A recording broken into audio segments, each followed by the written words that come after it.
Colorado Representative Lauren Boebert has filed for divorce from her husband of nearly 2 decades. Now, look, I would not normally care about the private affairs of other people or politicians, but here we are. There are exceptions to this. And no, I don't just mean because they're Republicans. The reason that I generally pick on Republicans for these kinds of things is because of their stances and their hypocrisy. But anyway, let's get into the details before we get too far into that commentary. According to court records obtained Tuesday by the Daily Beast, the April 25th filing seeks to dissolve her marriage to Jason Boebert. Lauren told the Daily Beast in a statement Tuesday that the divorce was due to irreconcilable differences. Hey, it's no good when marriages fall apart. But from what I understand of the relationship, it seemed a little toxic on both sides. So I know this is the weird time where I'm gonna like CNN it and kind of be in the middle of this whole thing. In her statement, she noted this, quote, "I've always been faithful in my marriage, and I believe strongly in marriage. Apparently not strongly enough. Which makes this announcement that much more difficult. This is truly about irreconcilable differences." Now, that's a weird statement in itself. I mean, wait, was somebody accusing Lauren Boebert of cheating, or was there accusations of Jason Boebert cheating? I don't know. Why bring that? Why bring that? Well, I was faithful. Generally, you don't say stuff like that when you're I don't know. Maybe I haven't made enough or any divorce announcements, so I don't necessarily know how it's supposed to work. But this just seems a little odd. It's a weird statement. It seems like there's some passive aggressiveness here. But what wasn't passive aggressive, just aggressive, is apparently what the response was from Jason Boebert on being served.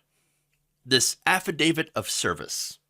Now, that was obtained by the Daily Beast, and apparently Jason was caught off guard by this divorce announcement, these proceedings. According to the affidavit, he had chased away a process server while screaming expletives at them, and then called the dogs on him, essentially. Release the hounds! You're going to serve me? You're not going to serve me anything. I'm going to serve you. Some dogs that are going to bite you and chase you away or something. I didn't really think this whole thing through. Wow. Okay. Now, once he learned that he was being served with the dissolution of marriage papers, he was extremely angry, the process server wrote. Hey, look, that's an understandable human reaction. What? I didn't know. What? Divorce papers? What's going on here? What? I get it, but why go after the server? I understand. Shoot the messenger, essentially. That's what this is. Now, the server wrote, I tried to hand him the documents, but he did not take them. He started yelling and using profanities and told me that I was trespassing and that he was calling the sheriff's office. I'm pretty sure that Jason, given his record, has a pretty good, well, maybe not good relationship with the local police, the sheriff, but they have to know each other.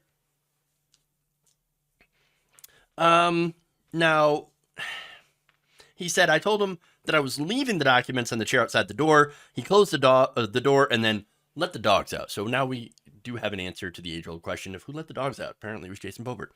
The document noted that Jason, during the time, was cleaning a gun and drinking a tall glass of beer when he was served. Two very, two things that go very much hand in hand, apparently, in the Boebert household. Guns and booze. Great. So, look, Jason Boebert, the more that I learn about him, the more, he seems like a creepy groomer. I wouldn't be shocked to find out that he's an abuser. Now, why do I say that? Well, Boebert previously said that she met Jason when she was 16 years old, working at a fast food joint, while he was 22 at the time. Creeping on a 16-year-old? Okay, that's a little creepy. But they're apparently in the Boebert household super classy. The couple had their first child when she was 18 and recently shared that they were about to become grandparents. Bobert is 36. She's younger than I am. Crazy. But okay. All right. That's how they do their thing. That's all right. Well, they marry him off and get him pregnant young, apparently. At least in that place. Now, Bobert, the Boberts had some issues with the law as well. So this gets back to the Jason being super creepy weirdo. In 2004, he was arrested for exposing himself, his genitals, to 2 minors at a bowling alley. Pleaded guilty to it. Bobert was 17 when she was there too at the bowling alley. And even after that, and his pretty weak sauce excuse for this, right? Oh, no, I was just showing these girls my tattoo that was on my penis. Yeah, okay, sure. Okay.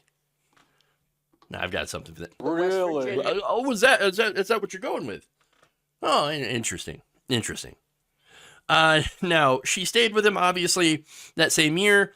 Both Jason and Lauren were arrested for separate incidents in which they had reportedly abused each other. Jason was arrested on domestic violence charges that February, while Lauren was hit with charges of third-degree assault, criminal mischief, and underage drinking.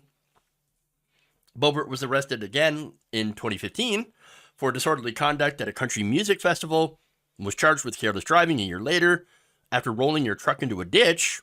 More recently, neighbors of the couple called the police in August and accused Jason of just running over their mailbox and threatening them. Unlikely there's alcohol involved. 911 calls obtained by the Denver Post. A neighbor is heard yelling to the dispatcher, "It's Lauren Bobert's jackass husband. He's running over my mailbox. Stop, you jackass. Get the F out of here." Hey, look, it's true. It's a pretty jackass move. Wow. So, now, look, they had some serious issues, it seems like. Apparently there were a lot of drinking, a lot of partying, a lot of Jason exposing himself to minors. And again, that's not to say that Lauren is innocent herself in all of this. But yeah, it's a weird situation, a weird relationship. So again, I wouldn't be surprised if there's a lot of information that we don't actually know about this. And honestly, don't really need to know, shouldn't know, and hopefully we don't know. Or find out. Now, that said, speaking of the Daily Beast via text message, Jason Bobert said that he was upset, understandably so, but denied that he said anything bad to the process server and that his dogs were no threat. But you don't really know that. I mean, if you're the process server and somebody sticks their dogs on you, you're not going to be like thinking, oh, no, let's not worry about it. He said, quote, "I did not know what I was being served for, or if it was some crazy left-wing person coming to my house again." Wait, what? Has this happened? Has a left-wing person ever came to Lauren Bobert's house? I don't know. I would.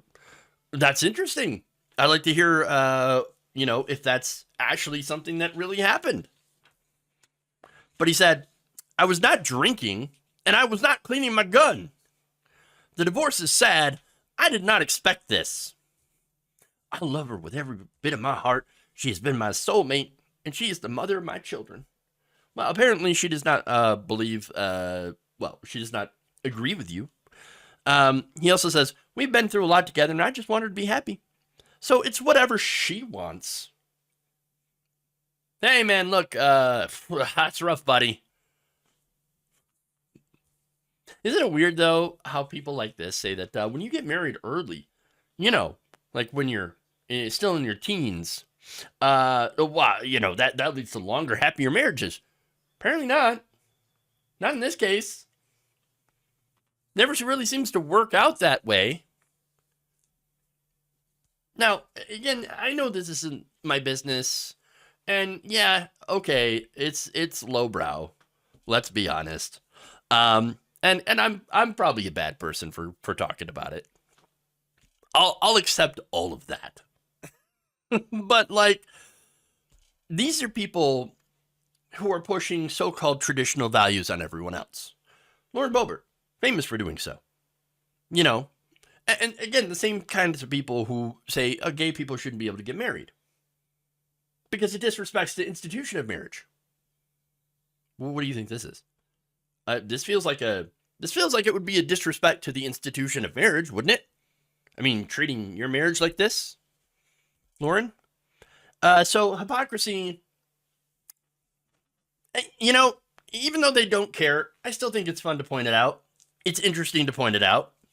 And honestly, if Lauren, as she says in a statement, that she wants this to be a private thing, I'd respect that. If you would agree to a deal. So, Lauren, we'll respect your privacy. We'll respect and never talk about this again if she promises to get out of everyone else's lives. Stop telling people who to marry. Stop telling people who can divorce. Stop telling people, that they can't be transgender. They can't transition. I mean, stop telling people that. And look, by the way, you have people like Steven Crowder who rail against no-fault divorce, while ironically getting a divorce. But hey, look, I wouldn't care about any of this stuff. And I'd never want to talk about it again. I feel dirty talking about it. So please do me a favor. Do us all a favor and get out of our lives, and we'll get out of yours. Deal? Deal? I'd take that deal in a second. In a second. Stop telling people who can get married. Stop telling people who can get, whether or not they can get divorced or what they can do with their lives, their personal lives, who they love, how they can identify, and we'll stay out of your life. Real simple. Real simple. I mean, Lauren, you can get married, you can divorce whoever you want. I don't care. It doesn't affect me. It doesn't have an impact on my life. Why don't you have the same respect for everyone else? Especially when what we do, what everyone else does, has no impact on your life. Deal?